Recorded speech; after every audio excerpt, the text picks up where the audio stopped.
আমি মীর হাসান আপনাদের সকলকে আমন্ত্রণ জানাচ্ছি নিউজ 24 এর পাক্ষিক আয়োজন আপোষহীন বাংলাদেশে। বিসিডিএল স্টুডিওতে আজ আমরা এমন তিন অতিথিকে আমন্ত্রণ জানিয়েছি যারা রাজনীতির মাঠে ভীষণ পরিচিত মুখ। কথা না বাড়িয়ে তাদের সাথে চলুন পরিচিত হওয়া যাক। পরিচয় পর্বটা শুরু করবো আমার ডান পাশ থেকে। আমার ডান পাশে আছেন রাজনৈতিক বিশ্লেষক ডাক্তার জাহিদুর রহমান, একই সঙ্গে তিনি নির্বাচন ব্যবস্থা সংস্কার কমিশনের সদস্য। আপনাকে স্বাগত জানাচ্ছি। ধন্যবাদ। কেমন আছেন? ভালো আছে, আপনি ভালো আছেন আশা করি। অসংখ্য ধন্যবাদ। তার পাশে আছেন গণসংহতি আন্দোলনের প্রধান সমন্বয়কারী জুনায়েদ সাকি। জুনায়েদ সাকি, আপনাকে স্বাগত। কেমন আছেন আপনি? আছি মোটামুটি। অসংখ্য ধন্যবাদ। আমার বাম পাশে আছেন বাংলাদেশ জাতীয়তাবাদী দল বিএনপির জাতীয় নির্বাহী কমিটির স্বনির্ভর বিষয়ক সহ সম্পাদক এবং সাবেক এমপি নীলুফার চৌধুরী মনি। আপনি কেমন আছেন? আলহামদুলিল্লাহ, ভালো আছেন? জি, অসংখ্য ধন্যবাদ। আমরা আজকের আলোচনার বিষয়বস্তুটা ঠিক এভাবেই নির্ধারণ করতে চাই বা করেছি যে সংস্কার এবং নির্বাচন, যে দুটোকে নিয়ে বিষয়কে নিয়ে বহুল আলোচনা হচ্ছে। আমি বরং জুনায়েদ সাকিকে এই দিয়ে শুরু করতে চাই আলোচনা, কারণ সম্ভবত তিনি ব্যস্ত আছেন, তাকে একটা হয়তো প্রোগ্রামে যেতেও হবে। তাই শুরুতেই আপনার মন্তব্যটা নিয়ে শুরু করি। যারা রাজনীতির মাঠে আছে এখন বা যারা আছেন, আমরা দেখতে পাই গণমাধ্যম থেকে শুরু করে আপনার সোশ্যাল মিডিয়া, টেলিভিশনে, সেখানে আমরা দেখছি যে এক ধরনের রাজনীতি ছাড়া নির্বাচন নয়, এবং একই সঙ্গে এটাও দেখছি যে নির্বাচন দেরিতে হলে সংস্কার নয়। প্রথমত মুখোমুখি করা অনেক ক্ষেত্রে হচ্ছে অথবা হয়ে যাচ্ছে, কিন্তু আমি মনে করি যে নির্বাচন এবং সংস্কার কোনো মুখোমুখি ব্যাপার নয়, কোনো বিপরীত ব্যাপার নয়। এবং আমরা যেটা পরিষ্কার করে ইতিমধ্যে বহুবার আমাদের দলের দিক থেকে আমরা বলেছি যে নির্বাচনটা করার জন্যই অনেকগুলো সংস্কার করতে হবে। আবার সংস্কার প্রক্রিয়াকে যদি আপনি একটা নির্দিষ্ট মানে মাত্রায় সম্পন্ন করতে চান এবং মৌলিক সংস্কারগুলো যেমন কাঠামোগত সংস্কার, সংবিধান সংস্কার, সেইটা করার জন্য আবার আপনার নির্বাচন লাগবে, কারণ আপনি নির্বাচিত জনপ্রতিনিধি ছাড়া আপনি সংবিধান সংস্কার সম্পন্ন করতে পারবেন না। কাজেই আমরা দেখছি যে নির্বাচনের প্রয়োজনেই সংস্কার দরকার, আবার সংস্কার সম্পন্ন করার জন্য নির্বাচন দরকার। এই দুইটাকে বিপরীতভাবে দাঁড় করানোর কোনো মানে হয় না। মানুষ সংস্কার চায় এবং মানুষ নির্বাচন চায়, নির্বাচনের জন্য সংস্কার চায়, আবার সংস্কারের জন্য নির্বাচন চায়। এই কারণে যে আপনি নির্বাচনটা কেন মানুষ চায়? ভোটের অধিকারের জন্য, যে ভোটের অধিকারটা কেড়ে নিয়েছিল মানুষ। ফলে আমাদের পুরো রাষ্ট্র ব্যবস্থা আর একটি ভোটও এই ব্যবস্থার অধীনে সম্ভব হবে না। এটা কিন্তু আমরা নিজেরা অসংখ্য বক্তৃতায় বলেছি। 22 সাল থেকে যখন শেষ দিকে আমরা যুগপৎ আন্দোলন শুরু করলাম, সেখানেও কিন্তু এই কথাটা বলা হয়েছে যে শেখ হাসিনা এই পুরো রাষ্ট্রটাকে যে জায়গায় এনে দাঁড় করিয়েছে, এবং 18 সালের অভিজ্ঞতার পরে যখন বাংলাদেশের ইতিহাসে সব রাজনৈতিক দল অংশগ্রহণ করার পরে একটা মধ্যরাতের ভোট ডাকাতি হয়ে গেল, এইরকম ন্যাক্কারজনক ঘটনার তো কোনো পূর্ব দৃষ্টান্ত নেই। কাজেই ওইটা প্রমাণ করেছে যে এই ব্যবস্থার অধীনে আর একটি সুষ্ঠু নির্বাচন সম্ভব নয়। ফলে আমাদেরকে নির্বাচন করার জন্যই রাষ্ট্র ব্যবস্থার একটা সংস্কার করতে হবে। আবার ধরেন রাষ্ট্র ব্যবস্থার সংস্কার বলতে তো এটা জনগণের সম্মতির প্রশ্ন, খুব গুরুত্বপূর্ণ। এই বিতর্কগুলোর সামনে আসার ফলে যে জরুরি বিষয়গুলো আমাদের, সেটা থেকে কি নজর সরে যাচ্ছে আপনার মনে হয়? দেখুন, আবার আমরা একটা গণতান্ত্রিক রাজনৈতিক ব্যবস্থায় আছি, সেখানে প্রতিযোগিতা, প্রতিদ্বন্দ্বিতা, এমনকি বিরোধও থাকবে। এবং রাজনীতিতে আমরা যেটা দেখতে পাচ্ছি, একটা রাজনৈতিক প্রতিযোগিতার জায়গা চলছে, কারণ যারা নতুন দল গঠন করতে চায়, যারা দলগুলো বিভিন্ন জায়গায় আছে, তাদের মধ্যে তো একটা পারস্পরিক প্রতিযোগিতা আছে। ফলে সবাই তার যার নিজের রাজনৈতিক বয়ান তৈরি করার চেষ্টা করছেন, পলিটিক্যাল মাইলেজ যাকে বলে, কে কার চেয়ে বেশি কাকে আগিয়ে যাবেন সেটার চেষ্টা করছেন। ফলে সেইটা একটা ব্যাপার আছে। কিন্তু যদি আপনি বলেন যে মূল প্রশ্ন, আমার মনে হয় না যে কেউ পুরো কেবল নির্বাচন চাইছে, কেউ আর সংস্কার একেবারে চাইছে না, যেটা বিএনপির দিকে অভিযোগ করা হয়। বিএনপি বলছে যে নির্বাচনটা সময়ক্ষেপণ না করার জন্য, যৌক্তিক সময়ের মধ্যে নির্বাচন। তবে বিএনপি সংস্কারের প্রশ্নে নির্বাচিত সরকারই কেবলমাত্র সংস্কার করার এখতিয়ার রাখে। এই জায়গাটাতে জোর দেওয়ার কারণে নির্বাচনের আগে যে সমস্ত সংস্কারগুলো সম্ভব, সেইটার প্রশ্নে একটা ধোঁয়াশা তৈরি হয়েছে যে আদৌ কি বিএনপি নির্বাচনের আগে কোনো সংস্কার চায়।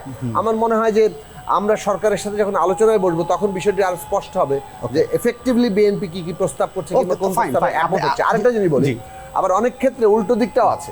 ছাত্ররা যখন বলছে যে সমস্ত কিছু নির্বাচনের আগেই সম্পন্ন করতে হবে, সেটা বিচার থেকে শুরু করে ইভেন সংবিধান সংস্কার পর্যন্ত, সেটা এতদিন অনেকটা টোনে এরকমই ছিল। ফলে সেটাও আবার একটা কনফিউশন তৈরি করেছে যে তাহলে কি আমরা মানে কতদিন অপেক্ষা করবো একটা নির্বাচনের জন্য, নির্বাচন কি অনির্দিষ্টকালের জন্য পিছিয়ে যাচ্ছে। এই দুটোর কোনোটাই আমার মনে হয় যে মানুষের আকাঙ্ক্ষার সাথে যাবে না। মানুষ এইটা বরং যাবে যে কোথায় আমরা ঐক্য রক্ষা করে সংস্কার এবং নির্বাচনকে বিপরীতমুখী না দাঁড় করিয়ে এটাকে পরিপূরকভাবে আমাদের কাজটাকে জি, সম্পূর্ণ করতে কাজে লাগাতে। সেক্ষেত্রে যেটা বলছেন জুনায়েদ সাকি, এক ধরনের বিএনপির পক্ষ থেকে আসলে কি এই নির্বাচনের দ্রুততা বা তাড়াহুড়োটা কি কারণে আসলে? এই যে 7 মাস চলছে, বিএনপির তাড়াহুড়ার কি আছে? আপনার অন্তর্বর্তী সরকারের নিয়ম কি? অন্তর্বর্তী সরকার তো এক ধরনের তত্ত্বাবধায়ক সরকারের মতোই। তারা আসছেই নির্বাচন করে দেওয়ার জন্য, প্রাইমারিলি আপনার সংস্কারগুলোকে আপনার লাইনে তুলবে, কিন্তু সে সংস্কারের কোনো শেষ হয় না। সংস্কার চলমান প্রক্রিয়া, সংস্কার আবহমান কাল থেকে চলছে। একখানে একটু শেষ হবে, পরে আবার সংযোজিত হবে, এটার কোনো সীমা নাই। তো সেইখানে আপনার নির্বাচন যারা করে দেওয়ার জন্য আসছে, যে ফ্যাসিস্ট যারা ছিল তাদের নির্বাচন দিতে পারে নাই বলেই কখনো রাতে ভোট হয়েছে, কখনো বিনা ভোট হয়েছে, কখনো লোক দেখানো ভোট হয়েছে, কোনো ভোটই হয় নাই। সেই ভোটটাকে কেন্দ্র করেই কিন্তু এত কিছু, ভোটটা দিতে পারে নাই বলেই তারা এত স্বৈরাচার হয়েছিল। তারা যা ইচ্ছা তাই করতো, তারা যেটা বলতো সেটাই আইন। তারা নিজেকে গড়ের জায়গায় প্রতিস্থাপন করার চেষ্টা করেছিল। তো সেই নির্বাচনটাকে কেন্দ্র করেই যদি এত কিছু হয়, তাহলে নির্বাচনের কাজটা নির্বাচনের মতো এগোতে থাকবে, সংস্কারের মতো এগোতে থাকবে। এটা হলো ওই রেল লাইন বহে সমান্তরাল, এরকম কোনোটার জন্য অন্তরায় না, সে দুইটার মতো কাজ করতে থাকবে। ইলেকশন হওয়া পর্যন্ত যতটুকু সংস্কার হলো ফাইন, এটাকে সামনে নিয়ে যদি যে দল আপনার রাষ্ট্র পরিচালনায় আসবে তারা যদি সম্পূর্ণ মেনে নেয় ভিন্ন কথা, সম্পূর্ণ মেনে না নিলে তারা আবার এটা নিয়ে লোক বসাবে, আবারও তারা পরিবর্তন রূপান্তর করবে।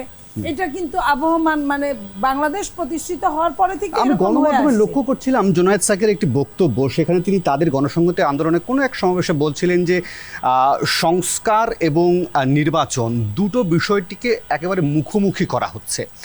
এখন ধরেন বিএনপি ক্ষমতামুখী দল বা ক্ষমতায় যেতে চায়, সেক্ষেত্রে এই প্রসঙ্গটা এই কারণে এসছে যে আপনারা আদতে দ্রুততার সাথে গিয়ে মসনদে বসার জন্য আসলে এই চাপগুলো প্রয়োগ করা এটা হচ্ছে। যারা বলছে তারা একটা বাজে কথা বলে। প্রত্যেকটা দলের শেষ পরিণতিটা কি চায়? গণতন্ত্রের শেষ সাকসেসফুল ইলেকশন একটা খুবই গুরুত্বপূর্ণ অধ্যায়। নির্বাচনটা ভালো মন্দ করা একটা গণতন্ত্রের একটা একদম সিরিয়াস রকম অধ্যায়। সেইখানে বিএনপি কেন, যে যারাই আসার কথা, যারাই দল করে তারাই নির্বাচন চাবে, এটাই স্বাভাবিক। দুই একটা দল তারা মনে করে যে বিএনপিকে যদি ইতিমধ্যে পচানো যায়, বিএনপিকে যদি কোনো অন্যরকম ভাবে শো করানো যায়, তাহলে জনগণ আমাদের দিকে মুখ করবে, আমরা হয়তো আগামীতে পাওয়ারটা হ্যান্ডেলিং করতে পারবো। তারা হয়তো বা সময় চায়, সেটা তাদের ব্যাপার, কিন্তু বাংলাদেশের জনগণ নির্বাচন চায়। নির্বাচনের কোনো বিকল্প হতে পারে না। বাংলাদেশে শোনেন, 2001-এ লাস্ট নির্বাচন হয়েছে, সেই দিন 2001-এ যে ছেলেটা বা মেয়েটার বয়স 17 বছর ছিল, সেই ছেলেটা 1 থেকে আজকে 25 সাল, 25-এর সঙ্গে 17 যোগ দিলে তার 42-43 বছর বয়স হয়। সে কিন্তু কোনো ভোট দিতে পারে নাই। 2001-এর লাস্ট ভোটের আগ পর্যন্ত যা 17 বছর বয়স ছিল, তাহলে একটা 43 বছর মানে জীবনের স্বাভাবিক মৃত্যু যদি হয় অর্ধেক বয়সের বেশি চলে যাওয়ার কথা, সেইখানে যারা ভোট দিতে পারে না তারা কিন্তু সিরিয়াস ভোট দেওয়ার জন্য, এবং সত্যিকার অর্থে বাংলাদেশে ভোট হয় না বহু বছর, সেইখানে ভোটের একটা রাজনীতি হবে, এটাই স্বাভাবিক। এবং 3 মাস 6 মাস বিএনপি কোনো কথাই বলে নাই। বিএনপি অত্যন্ত বিনয়ের সাথে বলেছে প্রথমে যে যৌক্তিক সময়, তারপরে বলেছে আপনার রোড ম্যাপ, তারপরে বলেছে নির্বাচনে আপনার একটা ডেট বলেন, সময় বলেন। তারপরেও যখন তারা বলে নাই, তারা যখন অ্যাপ্রক্সিমেট একটা হিসাব করে যে হয় 25 না হয় 26-এর মধ্যের আগে পর্যন্ত, তখন বিএনপি এখন বলেছে যে জুলাই আগস্টের মধ্যে একটা টাইম ধরে দিয়েছে। এটাও কিন্তু ভদ্রতার মধ্যেই তা বিএনপি করেছে। বিএনপি কিন্তু বলে নাই যে এর মধ্যে সংস্কার করা যাবে না, সংস্কারের মতো হোক, সেটা নিয়ে বিভিন্ন রাজনৈতিক দলের সঙ্গে আলোচনায় বসুক। বিএনপি অন্যান্য দলের মতো একটা রাজনৈতিক দল, বিএনপিকেও ডাকবে। তারা তো কোনো রাজনৈতিক দলকে ওইভাবে ডাকেই না, কারণ ডাকলেই তাদের সমস্যা, তাদের নির্বাচনের কথা বলতে হবে। আপনি দেখেন তারা এই 7 মাস 6 মাস যাবত যে আসছে ক্ষমতায়, 6 মাস চলে গেল, তারা কোন দলকে নিয়ে রাজনীতি কি হবে, কি ফিউচার কি হবে, প্ল্যানটা কোন দলের সাথে আলোচনা করেছে। 3 বার এই পর্যন্ত দেখেছে, আমার ভুল না হলে একবার সংস্কার যখন ওপেন করবে তখন তাদের মনে হলো যে দলের সঙ্গে, রাজনৈতিক দলদের সঙ্গে কথা বলা হয় নাই। দ্বিতীয়বার ভারতের সঙ্গে যখন আমাদের দ্বন্দ্ব চরম আকারে ধারণ করছিল তখন জাতীয় ঐক্যের প্রশ্ন আসলো, সব দল এক কথায় জাতীয় ঐক্যের কথায় রাজি হয়ে আসলো। তৃতীয় যখন প্রোক্লেমেশন দেওয়ার কথা, সরকার যখন ছাত্রদের কাছ থেকে ছিনিয়ে নিল, এই যে তারা নাটক খেলা খেললো, তখন লাস্ট দিন যেদিন ঘোষণা দেওয়ার কথা জানুয়ারির 15 তারিখ, তখন বললো যে রাজনৈতিক দলদের সঙ্গে কথা বলা উচিত। তাদের SMS করে এবং অত্যন্ত ন্যারোভাবে তাদের ডাকা হলো এবং একটা লোক দেখানো একটা অনুষ্ঠান, আর কিছুই না। আমি বরং একটু একটা জাহিদের কাছে যেটা জানতে চাইবো যে জাহিদুর রহমান, আমাকে যদি একটু বলেন যে ধরেন এই সরকারের আসলে মেয়াদ কতদিন, সময়সীমাটা কি আসলে আমরা কি স্পষ্ট হতে পারছি? এখন পর্যন্ত তো স্পষ্ট হতে পারছি, কেমন করে? থাকবে কিনা জানি না, কারণ আমাদের প্রধান উপদেষ্টা খুব স্পষ্টভাবে বলেছেন যদি কিছু বেশি সংস্কারেও দলগুলো রাজি হয়, কন্ডিশন আছে, উনি চাপিয়ে দেবেন না, এটা উনি সবসময় বলছেন, আমি এটাকে অ্যাপ্রিসিয়েট করি। তাহলে আগামী বছরের জুন, উনি ইভেন এবার দাভোসে গিয়েও একই কথা বলেছেন, যদি ন্যূনতম সংস্কার হয় এই বছরই নির্বাচন, আর একটু বেশি করতে চাইলে 6 মাস সময় লাগবে। কিন্তু জুনায়েদ সাকির বক্তব্য কি আপনার কনফিউশন তৈরি হয়, মানে দুটোকে সামনাসামনি নিয়ে আসা? এই চেষ্টা হবে এবং আমরা কিছু কিছু ক্ষেত্রে এই ধরনের পরিস্থিতি দেখতে পারবো। যেমন ধরি, আমরা ছাত্ররা বলেছেন যে বিচার শেষ হওয়ার আগে কেউ নির্বাচন চাইলে তিনি জাতীয় শত্রু, এই ধরনের মন্তব্য আছে। কিন্তু আমি এখন পর্যন্ত এগুলোকে পলিটিক্যাল রেটরিক হিসাবে দেখতে চাই। এই সংঘাতটাকে পরস্পর মুখোমুখি করে দেয়া, সে দিয়ে নির্বাচন পিছিয়ে ফেলা বা ভিন্ন ধরনের একটা সরকার, আমরা খেয়াল করব 5 আগস্টের পর কিছু মানুষজন, এটা একটা বিপ্লব এবং একটা বিপ্লবী সরকার হওয়া দরকার, সংবিধান সহ সবকিছু বাতিল করে দিতে হবে, এই ধরনের ন্যারেটিভ নিয়ে কিছু মানুষজন ছিলেন। আমি জানি না এই ধরনের মানুষজন যদি এই মধ্যপথে গিয়ে এই ধরনের চেষ্টা করেন এবং কোনো স্টুডেন্ট বা অন্য কেউ যদি বিপদগামী হয়ে সেটা করেন, তাহলে একটা কনফিউশন তৈরি হতে পারে। কেউ যদি মনে করে ধরেন যে নির্বাচনকে সংস্কার, মানে সংস্কার থেকে গুরুত্বপূর্ণ নির্বাচন যদি কেউ মনে করে, তার অর্থ কি এই দাঁড়ায় যে তিনি আসলে সংস্কারের যে অপরিহার্যতা সেটাকে কি অস্বীকার করছে? প্রথম কথা হচ্ছে, যদি সে অস্বীকার করছে আমরা মনে করুক, এগুলো প্রত্যেকটা নির্বাচনের মাঠে আসবে। কোনো একটা দল যদি মনে করে কোনো সংস্কার করবেন না, জাস্ট নির্বাচন দিতে হবে, এগুলো নির্বাচনের মাঠে আলাপ হবে এবং মানুষ যদি তাদেরকে ভোট দেয় তাহলে ভোট হবে। একটা কথা আমি স্পষ্টভাবে বলতে চাই, আমরা প্রায় সংস্কার বলছি, আমি নিজেও সংস্কারের খুব পক্ষে, আমি নিজে একটা কমিশনের মেম্বার, কিন্তু এই যে সংস্কার শব্দটা যে আমরা বলছি, এটা ঠিক কতজন মানুষ এই দেশের এটা বোঝে? কারণ আমরা চাই যে নির্বাচন একটা সুষ্ঠু হোক, গ্রহণযোগ্য হোক, প্রত্যেকবারই সেক্ষেত্রেও তো মানে সেটা তো সংস্কার। এবং প্রত্যেকবার আমি এটা কিভাবে কাজ করে বলি, আমি একটু তাত্ত্বিকভাবে বলছি। এই নির্বাচন হলো, বিএনপি ক্ষমতায় গেল এবং তারা সংস্কার বা অনেক কিছু করলো না। ধরলাম স্টুডেন্টদের একটা দল মাঠে আছে, তারা যদি এবার তত ভালো না করে, তারা কিন্তু এটা নিয়ে শোরগোল করবে, বিএনপি এই সংস্কার করে নাই বলে আপনার জীবনে এই সংকট হচ্ছে, ফলে বিএনপিও চাপবোধ করবে। আবার পরবর্তী নির্বাচনে তারা এটার মাধ্যমে আরো বেশি ভোট বা বেশি সিট পাবে। ডেমোক্রেসি এভাবেই কাজ করে, এইভাবেই এটা চলমান থাকে। সেক্ষেত্রে জুনায়েদ সাকি, আপনি কি মনে করেন, যেটা বললেন যে এই সংস্কার যে বিষয়গুলো সামনে আসছে, আমাদের সাথে একজন সদস্য আছেন, ধরুন এই যে সংস্কারটা দিয়ে যাবে, পরবর্তী যে রাজনৈতিক সরকার আসবে সেও যে এই সংস্কার প্রক্রিয়াকে চলমান রাখবে বা সংস্কারটা করে দিয়ে গেল সেটাই থাকবে, সেটার নিশ্চয়তা কি? সেই সংস্কারটা রক্ষা কবচ কি আপনি দেখেন, কোনো রক্ষা কবচ আছে? মানে মুখোমুখি করা হচ্ছে, মানে অথবা মুখোমুখি করানো হচ্ছে, কোনো পক্ষ এমনভাবে এই জায়গাটাকে হাজির করছেন যাতে মনে হচ্ছে যে সংস্কার আর নির্বাচন একটা মুখোমুখি ব্যাপার। ফলে কিন্তু এটা মুখোমুখি নয়, সেই কথাটাই আমাদের পরিষ্কার করে মনে রাখা দরকার। তো তাহলে এখন ধরে নেওয়া হচ্ছে, আচ্ছা বিএনপি ক্ষমতায় গিয়ে তো এই সংস্কার করবে না, কাজেই এখন আমরা কি বলে যে কিছুটা ফাঁক ফোকর দিয়ে বেশ কিছু সংস্কার করে ফেলি। তো এখন এইভাবে যদি আপনি ধরেন মানে কিছু করেও ফেলেন, আপনি কি মনে করেন, অথচ আপনি ভাবছেন যে বিএনপি ক্ষমতায় যাবে, তাহলে তো বিএনপি ক্ষমতায় সেই সংস্কারগুলো রাখবে? না রাখে, সেটাই তো প্রশ্ন, এটা রক্ষা কবচ। যদি আপনি অনাস্থার প্রশ্ন আনেন, এখন বিএনপি সংস্কার করবে কি করবে না সেটা তো সে জনগণের কাছে যাবে, তো জনগণের কাছে তো আরো অন্য দলরাও যাবে। তাহলে প্রশ্নটা দাঁড়াচ্ছে যে একটা দল যে সংস্কার করবে না সেটা জেনেও মানুষ তাকেই ভোট দিচ্ছে, তাহলে তো মানুষ সংস্কারের জন্য প্রস্তুত না। মানে আপনি লজিক্যালি যদি আগান তাহলে তো বিষয়টা এরকমই দাঁড়ায়। আমার মনে হয় যে আমরা জনগণের উপর ভরসা রাখি, যদি জনগণ মানে ভোট দিয়ে নির্বাচন করতে পারবেন তার প্রতিনিধিকে, এই অখণ্ডনীয় অধিকারের প্রতি যেহেতু আমাদের নিশ্চিত আস্থা আছে, আমরা এইটাকেই গণতন্ত্র মনে করি, জনগণ ক্ষমতার কেন্দ্র, তাহলে সেই ব্যবস্থার উপরে ভর করে আপনাকে এগোতে হবে, এমনকি তার ত্রুটি বিচ্যুতি নিয়ে এগোতে হবে। ফলে বিএনপি ক্ষমতায় এসে যদি সংস্কার না করে, জনগণ তার জবাবদিহিতা চাইবেন, জনগণ আন্দোলন করে যখন আবার বিএনপিকেও সংস্কারে বাধ্য করতে পারবেন অথবা তার প্রয়োজনীয় ব্যবস্থা নিতে পারবেন, সেটাতে যাবেন। আমাদেরকে এই পথেই এগোতে হবে, বাইরে কোনো পথ নাই। আপনি অনেক টুকটাক কিছু করে ফেলতে পারেন, বাট এটা কোনো টেকসই জিনিস হবে না যতক্ষণ না পর্যন্ত সেই জায়গাটা হবে। আমি শেষ করি, তাহলে জিনিসটা দাঁড়াচ্ছে কি, বিএনপি সহ অপরাপর গণসংহতি, নাগরিক ঐক্য কিংবা গণতন্ত্র মঞ্চ, অন্যান্য জামাত ইসলামী, এখানে ইসলামী আন্দোলন, বামপন্থী দলগুলো আছে, সিপিবি, বাসদ সহ যতগুলো, আপনি সব রাজনৈতিক দল যারা এই আলোচনা প্রক্রিয়া অংশ নিচ্ছে, আপনি সেখান থেকে কিন্তু কমন মিনিমাম একটা জায়গা দাঁড়াবে। এটা সংবিধান প্রশ্নেও অন্যান্য সংস্কারের প্রশ্নেও এই কমন মিনিমাম যা দাঁড়াবে, অর্থাৎ বিএনপিও যেখানে একমত হবে, বাকিরাও যেখানে একমত হবে, গণসংহতি যেখানে একমত হবে, জামাতে ইসলামীও যেখানে একমত হবে, যেখানে ইসলামী আন্দোলন একমত হবে, কিংবা সিপিবি একমত হবে, সেই কমন মিনিমাম জায়গাটা তো আমরা তৈরি করবো। শিক্ষার্থীরা যেখানে একমত হবে, এই কমন মিনিমাম জায়গাটাই হবে ন্যাশনাল চার্টার। আমি শেষ করি কথাটা, এক মিনিট বলতে দেন। তাহলে এই যে কমন মিনিমাম জায়গাটা ন্যাশনাল চার্টার হলো, এইটা ন্যাশনাল চার্টার হিসেবে জনগণের সামনে আমাদের সবারই অঙ্গীকার করা দরকার।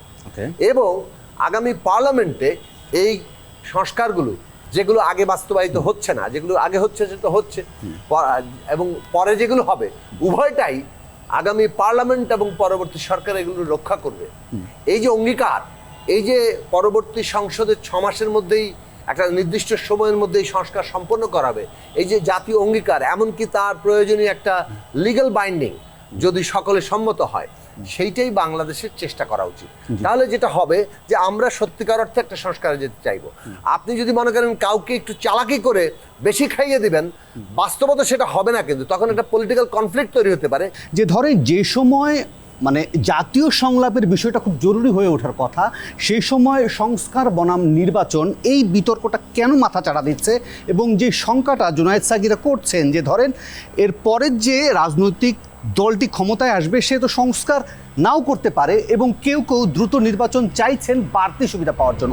আপনাকে আদৌ সেই সুবিধার জন্য আসলে এই দাবি দেওয়া নিয়ে নামছেন কিনা? ছোট্ট একটা বিরতি, ফেসবুক আমন্ত্রণ নিউজ 24-এর পাক্ষিক আয়োজন আপসহীন বাংলাদেশে।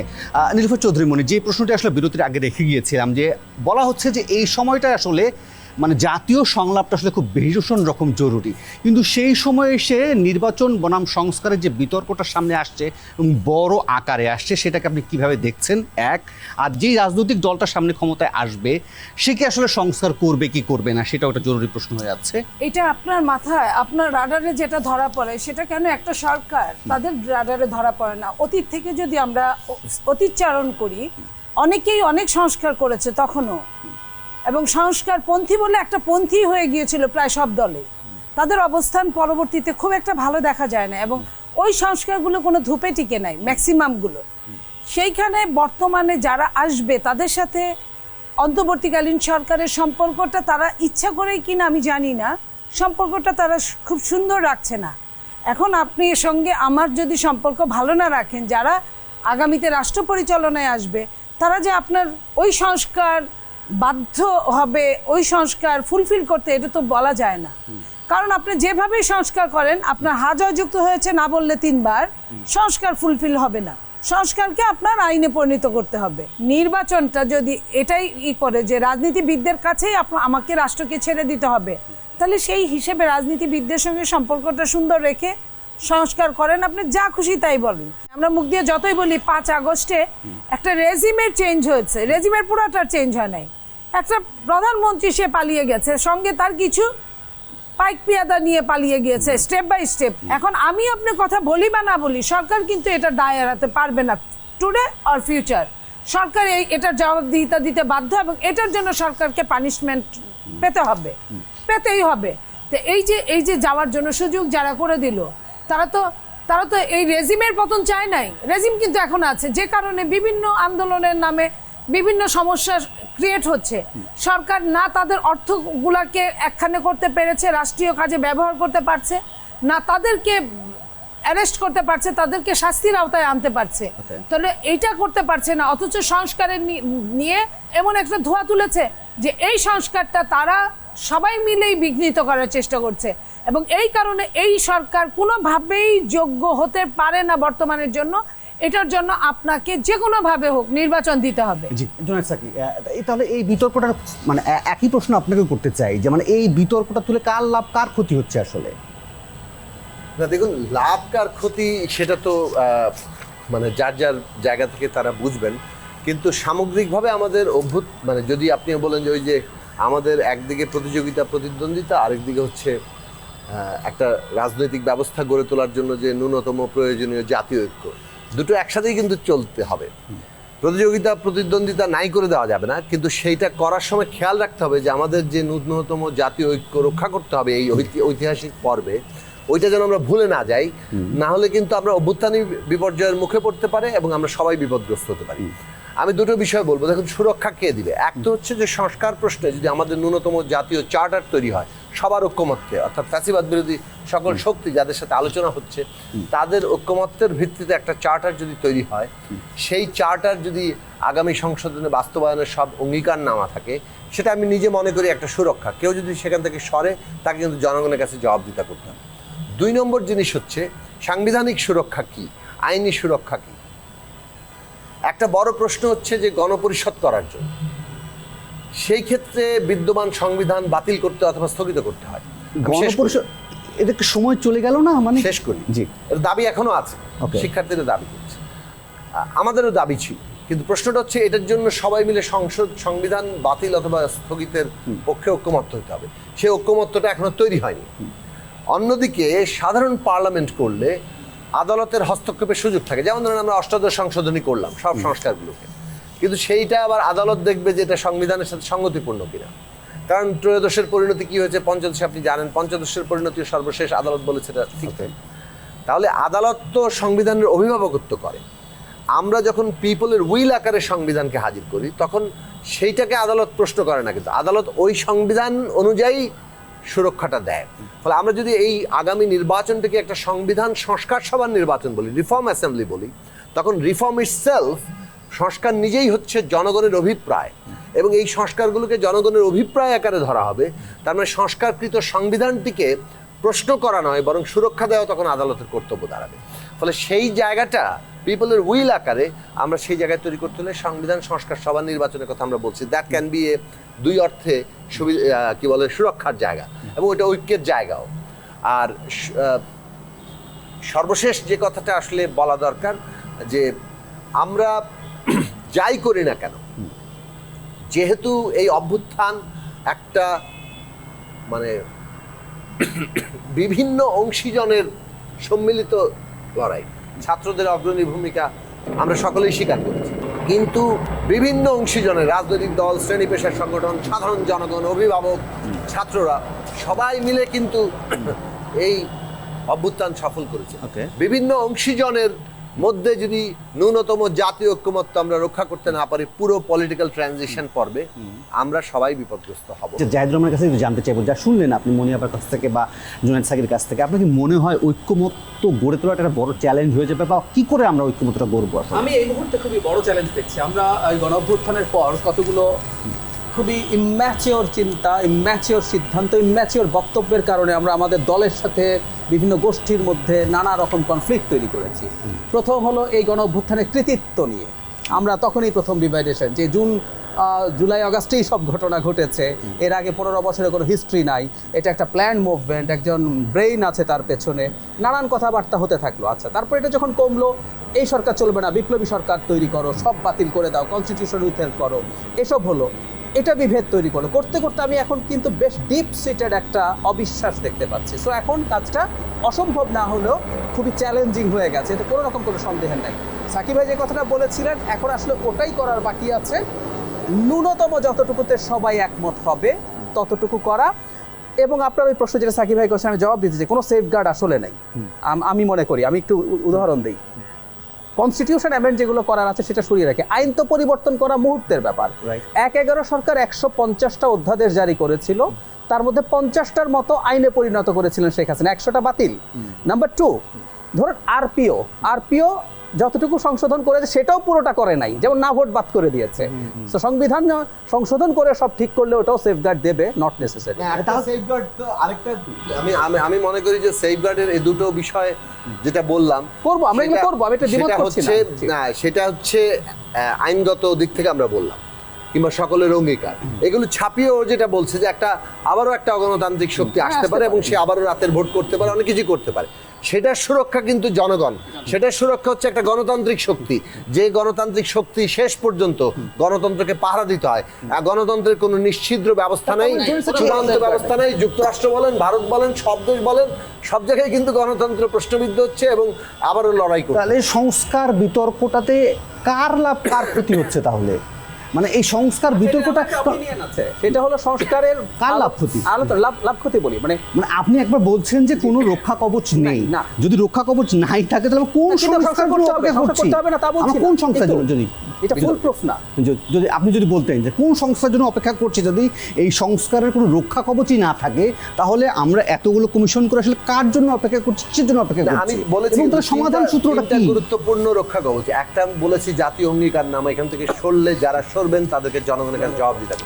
খুব গুরুত্বপূর্ণ ব্যাপার, কিন্তু অনেক বড় দল ছোট দল হয়ে যায়। বিএনপি যদি জনগণের আকাঙ্ক্ষা পূরণ করতে ব্যর্থ হয়, বিএনপিকে তার পরিণতি ভোগ করতে হবে। কিন্তু দুই হচ্ছে যে আমি সাংবিধানিক সুরক্ষার কথা বলেছি, যে জনগণের উইল আকারে আমরা এটাতে নিচ্ছি কিনা। 3 নম্বর বলেছি শেষ পর্যন্ত গণতান্ত্রিক শক্তি থাকতে হবে সমাজে, এবং সেইটা কেবলমাত্র যারা বড় দল আছেন তারাই না, আরও যারা নতুন দল তারা যাতে গণতন্ত্রের সত্যিকার রাজনৈতিক শক্তি হতে পারে, জনগণের সেফগার্ড হতে পারে। সকলে মিলেই কিন্তু একটা জনগণের সেফগার্ডের ভারসাম্য সৃষ্টি হয়। ধন্যবাদ। জি, অসংখ্য ধন্যবাদ। আমি এই অংশ থেকে আমাদের বিরতির পর এসে হয়তো আমি জোনায়েদ সাকিকার পাচ্ছি না, তিনি চলে যাবেন তার জরুরি কাজে। তবে আমার একটা সময় হয়েছে এটা বিরতি নেবার। আমি বিরতির পর ফিরে এসে নীলোফার চৌধুরী অনেকগুলো প্রশ্ন আসলে আপনার জন্য তৈরি হয়েছে, সেগুলো আসলে আমি একে একে জানতে চাইবো বিরতির পর ফিরে এসে। আবার আমন্ত্রণ নিউজ 24-এর পাক্ষিক আয়োজন আপোষহীন বাংলাদেশে। নীলোফার চৌধুরী মনি, বিরতির আগে শুনছিলেন অনেকগুলো প্রসঙ্গ আসলে জোনায়েদ সাকি এবং ডাক্তার জাহিদ রহমান তুলেছেন, সেগুলো নিশ্চয়ই আপনি একে একে বলবেন। কিন্তু আমার একটা জানার বিষয় হচ্ছে, ধরেন এই সময় আমরা তো দেখছি যে কিছু কিছু রাজনৈতিক দল গঠনের প্রক্রিয়া শুরু হয়েছে, বা কেউ কেউ রাজনৈতিক দল গঠনও করতে চাইছে। আপনাদের দল কেন এই বিষয়গুলোকে আসলে কিংস পার্টি বলে আখ্যায়িত করছে, সেটা নিশ্চয়ই জানতে বলবেন।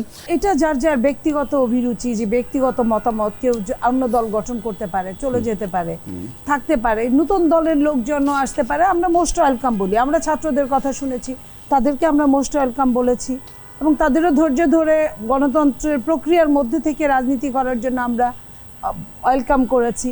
আমরা এর মধ্যে শুনছি যে এর আগেও হয়েছিল, সাবেক সেনা অফিসাররা দল গঠন করেছিল এর আগেও, এই 24-এর নির্বাচনের আগে আমরা তাদেরকেও দেখেছি। এখনও আবার শুনছি এরকম আরও দল গঠন হচ্ছে। গণতন্ত্র স্পার্ক করতে পারে যদি অনেক রাজনৈতিক দল হয়, তবে রাজনৈতিক দলে যদি আপ অ্যান্ড ডাউন একদম চরম ওঠানামায় থাকে, ওইখানে একটু সমস্যা। রাজনৈতিক দলগুলো জনগণের পালস হিসেবে যদি কাজ করে, তাহলে জনগণের খুব কাছাকাছি যেতে পারে। এই কারণে কি কিংস পার্টি বলে ছাত্রদের প্রতিনিধিরা আসলে সরকারের মধ্যে থেকেই দল গঠন হচ্ছে বলেই কি আসলে যত সন্দেহ? পাশাপাশি কি এই সন্দেহটা কি আপনাদের মধ্যে চাড়া দেয় কিনা যে এই সরকারের অনেকগুলো সিদ্ধান্ত আসলে মানুষের কাছে জনপ্রিয় হবার আকাঙ্ক্ষা, যেটা আসলে আপনাদেরকে চিন্তিত করছে? এরকম কি? না, আমরা চিন্তিত না, গণতান্ত্রিক পন্থায় আমরা মোটেও চিন্তিত না। তবে আমাদের মহাসচিব যে কথাটা বলেছেন, যে যদি সরকারের ছত্রছায়ায় দল গঠন করা হয়, তাহলে সরকার তার নিরপেক্ষতা হারাবে, এবং তখন এই সরকারের আন্ডারে আমরা নির্বাচন করব কিনা সন্দেহ আছে। আমরা তখন আরেকটা সরকারের আন্ডারে নির্বাচন করতে চাইতেই পারি, আমরা তত্ত্বাবধায়ক সরকারের আন্ডারে নির্বাচন করতে চাইতে পারি। তো এটা তো আমরা প্রমাণ হিসেবেও পাচ্ছি।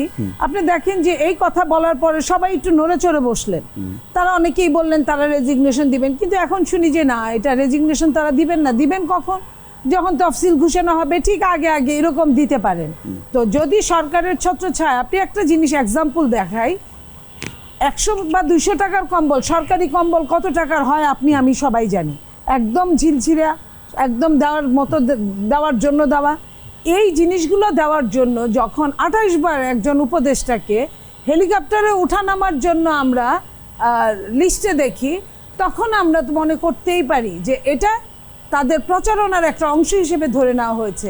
একদিনে 28 জায়গায় 28 বার দেওয়ার তো কোনো কারণ থাকতে পারে না, সেটাও হেলিকপ্টারকে ইউজ করে তো করতে পারে না। যে কেউ আপনার এতগুলো জায়গা কোনো গাড়ি ইউজ করে করা সম্ভব না, তাকে হেলিকপ্টার ইউজ করতে হবে। তো এই যে সুবিধাটা নেওয়া, এটাই হচ্ছে কিংস পার্টির একটা লক্ষণ। সে সরকারেরটাও খাবে, বনেরও মোষ তাড়াবে, দুটো তো হতে পারে না।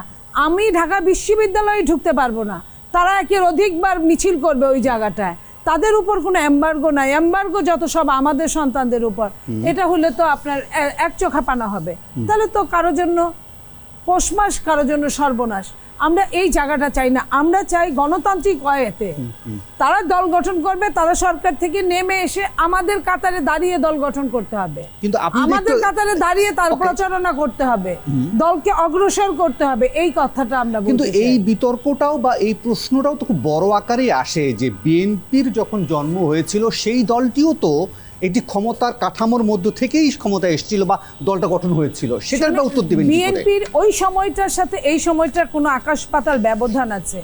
বিএনপি শহীদ প্রেসিডেন্ট জিয়াউর রহমানকে 7ই নভেম্বরে একটা সিপাহী জনতার বিপ্লবের মাধ্যমে ওনাকে নিয়ে আসা হয়েছিল, এবং উনি প্রথমে কিন্তু উনি এই ক্ষমতা চাইলে উনি 71-এই নিতে পারতেন, উনি কিন্তু ব্যারাকে ফিরে গিয়েছিলেন। উনি আবারও নিতে চাইলে কিন্তু 15ই আগস্টের পরেও অংশগ্রহণ করতে পারতেন, উনি কিন্তু কু করেন নাই। উনি কুয়ের শিকার হয়েছিলেন খালেদ মোশাররফদের। খালেদ মোশাররফ যদি জীবিত থাকতেন তাহলে জিয়াউর রহমান কিন্তু জীবিত থাকতেন না, তাকে কিন্তু অ্যারেস্ট করা হয়েছিল। তো উনি যখন আসলেন তখনই কিন্তু প্রথমে কিন্তু ওই যে সায়েমকে তাদেরকে কিন্তু দিয়েই কিন্তু উনি কাজ চালাচ্ছিলেন। তারপরে উনি চিন্তা করলেন যে না, এদের সাথে কোনো রাজনৈতিক চিন্তা ছাড়া এদের সাথে মিশা যাবে না, কারণ ওনাকে বারবার একটা আর্মির লেবাস হিসেবেই দেখা হচ্ছে। বাংলাদেশে বুদ্ধিজীবী মহল তাকে ওইভাবে নিতে পারে নাই, তখন উনি বাধ্য হয়ে জাগদল করেছিলেন। তো ওনার ওই সময়টার ওই প্রেক্ষাপট আর আজকালকার প্রেক্ষাপট, আজকের প্রেক্ষাপট 24-এর সমস্ত রাজনৈতিক দল একমাত্র ফ্যাসিস্ট ছাড়া সমস্ত রাজনৈতিক দল, কি বাম বলেন, কি ডান বলেন, কি আপনার ইসলামিক বলেন, হ্যাঁ, সব রাজনৈতিক দল একখানে হয়ে একসাথে হয়ে ছাত্ররা সব মিলেমিশে গিয়ে আন্দোলনে একটা ফ্যাসিস্টকে হটিয়েছে। সেইখানে তো সব রাজনৈতিক দলের একটা ম্যান্ডেট সবার প্রতি আছে, তো সেইখানে তো তাদের সরকারি ছত্রছায়া থাকতে হয় না। তাহলে সেই ঐক্যটা গেল কই? সেই ঐক্যটা কই? আজকে প্রেক্ষাপট চৌধুরী মনি, সেই ঐক্যটা কই? হ্যাঁ, সেই ঐক্যটা কই? সেই ঐক্যটা তারা রাখতে পারছে না, এটা আমাদের দোষ না। আপনি বলেন যে দলকে রাজনৈতিক দল হিসেবে বিএনপিকে 10 বার ডেকেছে, বিএনপি যায় নাই, আপনি আমাকে বলতে পারতেন। ঐক্য রাখার দায়িত্ব হলো সরকারের থেকে। আমরা তো সরকারিও দল না, বিরোধী দলও না, আমরা রাজপথের বিরোধী দল আগেও ছিলাম, এখনো। তো তাইলে সরকার না ডাকলে তো আমরা যেতে পারি না, বরং সরকারের ছত্রছায়া থেকে আজকের এই সন্তানরা, যাদেরকে বলি আমাদের সন্তান, ওরা এত আজে বাজে ট্রল করা শুরু করলো বিএনপিকে নিয়ে। তারপরেও কিন্তু বিএনপির চেয়ারম্যান, অ্যাক্টিং চেয়ারম্যান, উনি কিন্তু যথেষ্ট এখন পর্যন্ত, আজকে পর্যন্ত উনি কিন্তু অত্যন্ত ঠান্ডা মস্তিষ্কে কিন্তু এগুলো হ্যান্ডেলিং করলেন। এবং বিএনপির আমরা ওনারা যে ভাষায় কথা বলে, আমি যদি আপনাকে একটা প্রমাণ দেই, যে যখন আমাদের 31 দফা নিয়ে প্রথম কাজ চলছিল, এই যে কাজ চলছিল, এই 31 দফা কিন্তু 2 বছর আগের, 2 বছর আগের 31 দফাকে নিয়ে যখন আমরা কাজ শুরু করলাম, তখন একজন সমন্বয়কের একজন বলে ফেললেন যে আমাদের কথাগুলো তারেক রহমান তার মুখ দিয়ে চালিয়ে দিচ্ছে। এই যে এটা এটা এটা কিন্তু চরম অপরাধ, কারণ আপনার সময় জ্ঞান সবকিছু মিলে একটা জিনিস স্টাডি না করে বলা যায় না। তাদের কোনো স্টাডি নাই, তারা যে ধরনের কথা বলে, তাদের কিছু তুতা পাখির মতো কিছু শিখানো বুলি আছে, সেই বুলির উপর তারা ঝাড়া ডিবেটের মতো কথা বলে যায়। সেইভাবে কথা বললে তো রাজনৈতিক দল পরিচালনা করা যায় না। আমি সেই জায়গা থেকে কথা বলছি। আপনি কি তাই মনে করেন যে একটা দূরত্ব আসলে হয়ে গেছে? দূরত্ব হয়ে গেছে। তার আগে আমি একটা জিনিস একটু অ্যাড্রেস করতে চাই। কিংস পার্টি মানে বিএনপি কিংস পার্টি বলতে আমরা যা বুঝি, ক্ষমতায় থেকে তৈরি হওয়া, ফাইন, এটা ভুল নাই, এটা সত্য। কিন্তু স্টুডেন্টরা যখন এই যুক্তি দেয় তখন একটা মেজর সমস্যা আছে। তাদের দল কি কিংস পার্টি? তাদেরকে এটা বলতে হবে। কিন্তু যদি কিংস পার্টি হয়, ডক্টর ইউনূসকে এবং সরকারকে ঘোষণা দিতে হবে যে এই দলটা আমার দল, আমি এই দলটা তৈরি করাচ্ছি এবং আমি এর পেছনে রাষ্ট্রীয় রিসোর্স দেব। কিন্তু খেয়াল করতে চাই একটা লাইন, সরকার প্রধান যখন বলেন যে ছাত্রদের দল করার অধিকার আছে, ছাত্ররা দল করতেই পারে, তার মানে কি এটা বোঝাই যায় যে এটা তাদের। আমি এটাই যোগ করলাম। আমি বলছি আপনি প্রতারণামূলকভাবে কিছু করবেন না, দ্যাটস দ্য প্রবলেম। ইনফ্যাক্ট আপনি ঘোষণা দেন এটা আমাদের দল, সরকার আমরা এই দলটা তৈরি করতে যাচ্ছি, স্টুডেন্টের সাথে আছে, এই সরকার পুরো তার পেছনে আছে। এরপর বিএনপি ডিসাইড করবে, বিএনপি এখন এই সরকারকে এন্ডোর্স করে, অনেকেই এন্ডোর্স করে, তখন করবে না, তখন তারা বিরোধী দলের মতো তাদের যা যা করণীয় ঠিক করবে। কিন্তু আপনি বলছেন আপনি নিরপেক্ষ সরকার, আপনি অন্তর্বর্তীকালীন সরকার, কিন্তু আপনি একটা দলকে আনঅফিশিয়ালি পেট্রোনাইজ করছেন। আপনার ছাত্র সমন্বয়কদের সাথে দেখবেন বাইরে যারা যারা আছে আর ছাত্র উপদেষ্টা যারা আছে তাদের বক্তব্য ওভারল্যাপ করে, এমনকি উপদেষ্টার পোস্টে থেকে এমন কাজ করেছেন যেটা উপদেষ্টা করতে পারেন না। 31 ডিসেম্বর যখন প্রক্লেমেশনে ঘোষণা হয়, একজন উপদেষ্টা যে মিস্টার সজীব, আসিফ মাহমুদ সজীব ভুঁইয়া, তিনি তো ওটা স্ট্যাটাস দিয়েছেন, উনি তো এটা করতে পারেন না। আবার নাহিদ ইসলাম যখন মির্জা ফখরুলকে জবাব দেন, এটা তো সরকারের সাথে ব্যাপার, প্রত্যেকটা বাইরে থাকা স্টুডেন্ট ওটা শেয়ার করেছেন এবং একজন প্রেসক্রাইব করেছেন দিনে 3 বার করে 7 দিন এটা পড়তে হবে, মানে মেডিকেল প্রেসক্রিপশনের মতো করে। সো আপনি ওভারল্যাপিং গুলো যখন দেখছেন তখন আপনাকে এটা মনে করতে হবে যে যোগ যাওয়া, এবং প্রবলেম কোনটা? অস্বচ্ছতা, এটাই মূল সমস্যার জায়গা, তারা এটা করতে পারেন না। এটা হলো এক। দুই হলো, হ্যাঁ, গভীর বা বিভেদ আছে, বিভেদ তৈরি হয়েছে কারণ হলো শুরু থেকে আমি আগেও বলেছিলাম ক্রেডিট ক্লেম করা এবং পরস্পরের বিরুদ্ধে যে ধরনের মন্তব্য তারা করছেন, বিশেষ করে ছাত্রদের দিক থেকে এটা আগে এসছে, সেটা হয়েছে।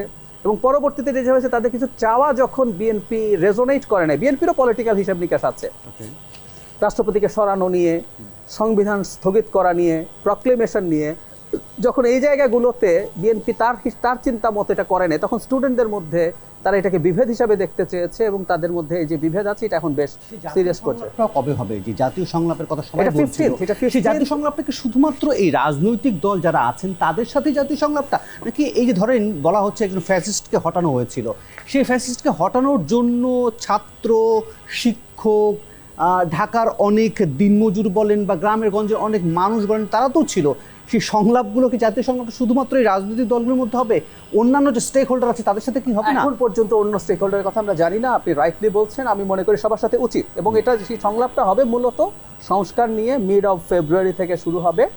আমি আপনার সাথে একমত যে বিভিন্ন সেক্টর, বিভিন্ন জায়গার মানুষজনকে ডেকে সংলাপে অন্তর্ভুক্ত করা দরকার, না হলে আসলে এটা জাতীয় সংলাপ হলো না। কারণ এটা একটা গণ অভ্যুত্থান ছিল, মানে 90-এর সাথে 24-এর ডিফারেন্স কি? 90 এরশাদ বিরোধী আন্দোলন এক্সক্লুসিভলি একটা পলিটিক্যাল পার্টিকুলার মুভমেন্ট, সেই মুভমেন্টের ফলেই এরশাদের পতন হয়েছে, আর এটা একেবারে আক্ষরিক অর্থে একটা গণ অভ্যুত্থান। জি, আমি আর বেশি সময় পাবো না, আপনাদের দুজনকেই চেষ্টা করবেন আপনারা যে 30 সেকেন্ডের মধ্যে যদি শেষ করা যায়, তাহলে সেক্ষেত্রে ডাক্তার তারেক রহমান কি হবে এই সমাধান সূত্র আপনার কাছে? আমি এখন পর্যন্ত প্রধান উপদেষ্টা যে জায়গায় স্টিক করেছেন, আমি সেটা আবার বলি, এটুকু বলেই শেষ করছি।